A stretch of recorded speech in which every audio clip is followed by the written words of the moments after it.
Telltale Games expands on the universe of the Walking Dead comic book series with this episodic point-and-click adventure game told through 5 episodes. But does this first season warrant a second, or should it just get cancelled?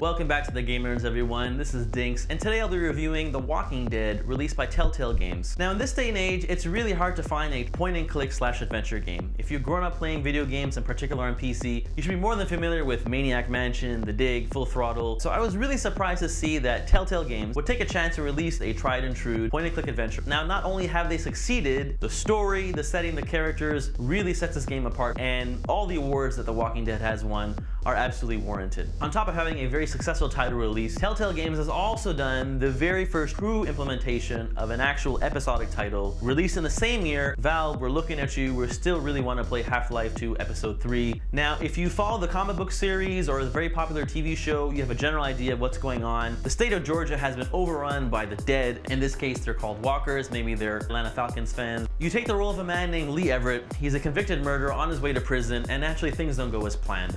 The story here really sets itself apart. The acting, the relationships, the story of Lee as a character. I mean, this game does take place over 5 episodes. Now, we really see where the storytelling sets itself apart from other titles when Lee meets a little girl named Clementine and you gloriously kill her dead babysitter by introducing her face to the bottom of your boot. Her whole family's dead, she's trying to fend for herself, and she has no one else to trust but you. Now, as you go on through the various episodes, Lee will meet other characters, other people in dire consequences, and to be honest, the real star of the game here are the individuals. The walkers are secondary. In fact, you only interact with them that much. You'll meet everyone from very, very angry man and his daughter who are just trying to survive. You'll meet a family led by a man named Kenny who's just trying to keep his son and his wife alive at any cost. And you'll really feel for these characters because you will make decisions in this game that will affect the outcome, who you interact with, who's alive. A lot of games say that, and I think The Walking Dead actually is the first title that I've played in a long time where there was genuine dire consequences. I had to react quickly, and that's where The Walking Dead really succeeds. You feel for these characters, you see that they're at their ends wits, they don't know what to do. You have other groups in this game you'll meet, and you'll see that humanity, when it's in worst moment, will turn upon itself. And in fact, the interaction between the human characters is much more interesting than the walkers. There will be a shooter set in the same universe, and I don't think that'd be really interesting. There are a lot of games that have done the zombie genre before, and you can see how terrifying humans on their own can be even when faced against the undead horde.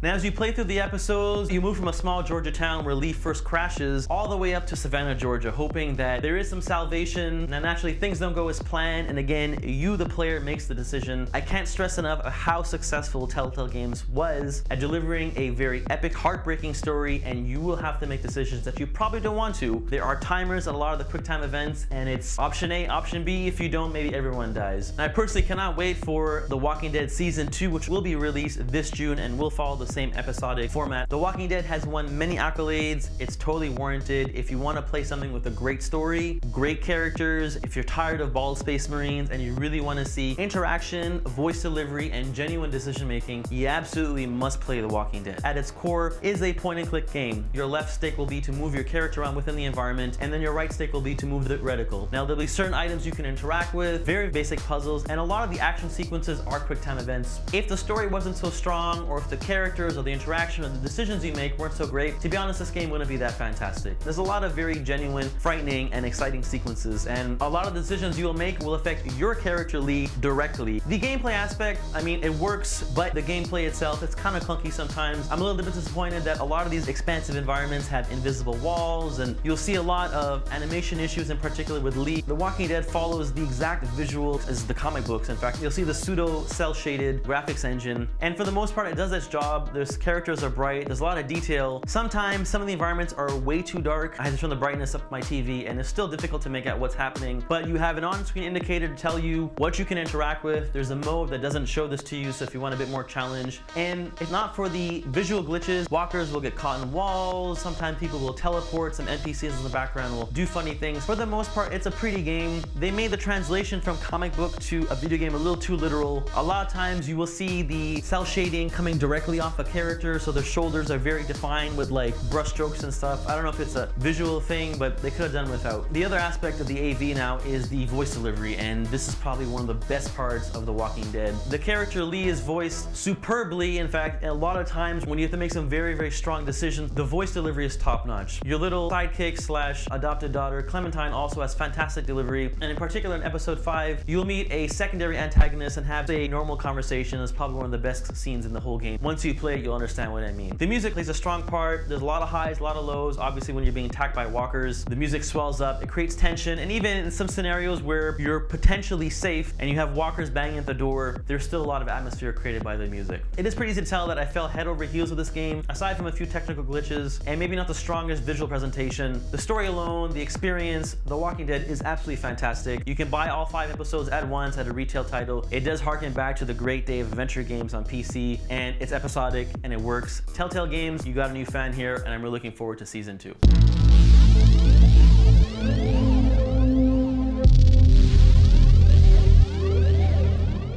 Now there you have it, folks. That's my review of The Walking Dead. Now, is it the first true successful implementation of episodic gaming for consoles? Does Valve have something to learn from Telltale Games? Is the story as strong as I claim, or is it just a complete mess? Leave your comments and feedback in the box below. Make sure you subscribe to our channel on YouTube, like us on Facebook, and follow us on Twitter. We'll see you next time on The Gamer Nerds.